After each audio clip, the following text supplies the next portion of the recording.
আসসালামু আলাইকুম। আমন্ত্রণ বাংলা ভিশন সংবাদে আপনাদের সাথে আছি মামুন আব্দুল্লাহ।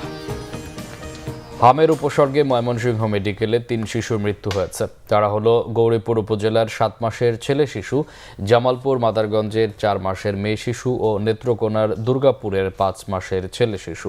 এ নিয়ে হাসপাতালটিতে পর্যন্ত মোট 20 শিশুর মৃত্যু হলো।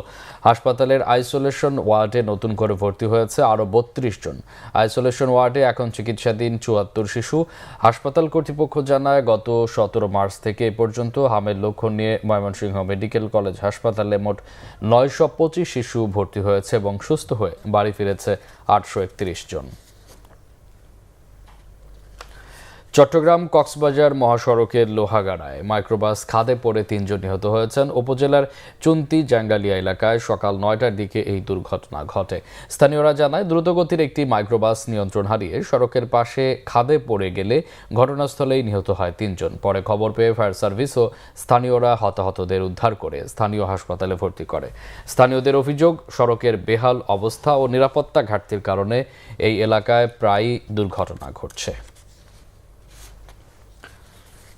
নোয়াখালীর বেগমগঞ্জে ছয়ানী ইউনিয়নে বিএনপির 2 নেতাকে গুলি করে ও কুপিয়ে আহত করা হয়েছে। হামলার জন্য স্থানীয় জামাত শিবিরকে দায়ী করেছেন বিএনপি নেতারা। হামলায় ছয়ানী ইউনিয়নের 1 নম্বর ওয়ার্ডের যুবদল সভাপতি সাইফুল ইসলাম শাকিল গুলিবিদ্ধ হয়। এ সময় ইউনিয়ন বিএনপির সহসভাপতি মোহাম্মদ আলাউদ্দিনকে কুপিয়ে গুরুতর আহত করে সন্ত্রাসীরা।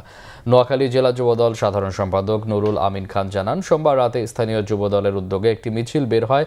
মিছিল শেষে বাড়িতে ফেরার সময় আগে থেকেই ওত পেতে থাকা জামাত শিবিরের গুপ্ত বাহিনী ছয়ানী ইউনিয়নের 1 নম্বর ওয়ার্ডের যুবদল সভাপতি সাইফুল ইসলাম শাকিলের পথ রোধ করে গুলি চালায়। একই সাথে শাকিলের সাথে থাকা ইউনিয়ন বিএনপির সহসভাপতি মোহাম্মদ আলাউদ্দিনকে কুপিয়ে আহত করে। পরে তাদের উদ্ধার করে স্থানীয় হাসপাতালে ভর্তি করে স্থানীয়রা। গুরুতর আহত শাকিলকে উন্নত চিকিৎসার জন্য ঢাকায় আনা হয়েছে। আন্তর্জাতিক প্রসঙ্গ, যুক্তরাষ্ট্র ইরান যুদ্ধ স্থায়ীভাবে বন্ধ ও হরমুজ প্রণালী খুলে দেওয়া সহ পরমাণুর বিষয়ে তেহরানের প্রস্তাবে খুশি নন মার্কিন প্রেসিডেন্ট ডোনাল্ড ট্রাম্প।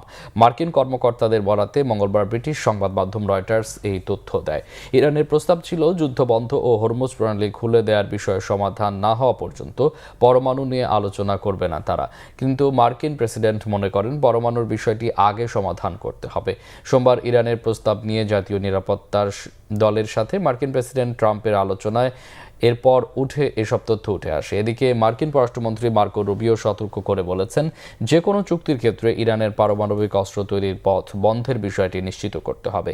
তেহরানও আলোচনার ব্যাপারে যুক্তরাষ্ট্রের দেয়া অনুরোধ বিবেচনা করে দেখছে। সোমবার রাশিয়ার প্রেসিডেন্ট ভ্লাদিমির পুতিনের সাথে আলোচনার পর ইরানের পররাষ্ট্রমন্ত্রী আব্বাস আরাইচি এই কথা বলেন। যুদ্ধ শেষ করার পাশাপাশি আস্থা তৈরির ব্যাপারে আগ্রহী ইরান, তবে পরমাণু নিয়ে আপাতত আলোচনা করতে চায় না মোস্তফা খামেনির প্রশাসন। হরমুজ প্রণালীর অচল অবস্থায় বৈশ্বিক খাদ্য সংকট ঝুঁকিতে আছে বলে সতর্ক করেছেন জাতিসংঘ প্রধান আন্তোনিও গুতেরেস। দ্রুত ওই জলপথটি খুলে দেওয়ার আহ্বান জানিয়েছেন তিনি। এই পরিস্থিতিতে লেবাননে যুদ্ধবিরতি ভেঙে হামলা অব্যাহত রেখেছে ইসরায়েলি বাহিনী। 17 এপ্রিল থেকে এই পর্যন্ত কমপক্ষে 40 লেবানিজ নাগরিককে হত্যা করেছে তারা। এই ছিল এখনকার মতো। পরে সংবাদ বেলা 12টায় দেখার আমন্ত্রণ রইল। এছাড়া বাংলা ভিশন সংবাদ সংশ্লিষ্ট অনুষ্ঠান দেখতে ভিজিট করুন www.bpnews24.com ও facebook.com/banglavisionnews এবং সাবস্ক্রাইব করুন youtube.com/banglavisionnews। এতক্ষণ সাথে থাকায় অসংখ্য ধন্যবাদ।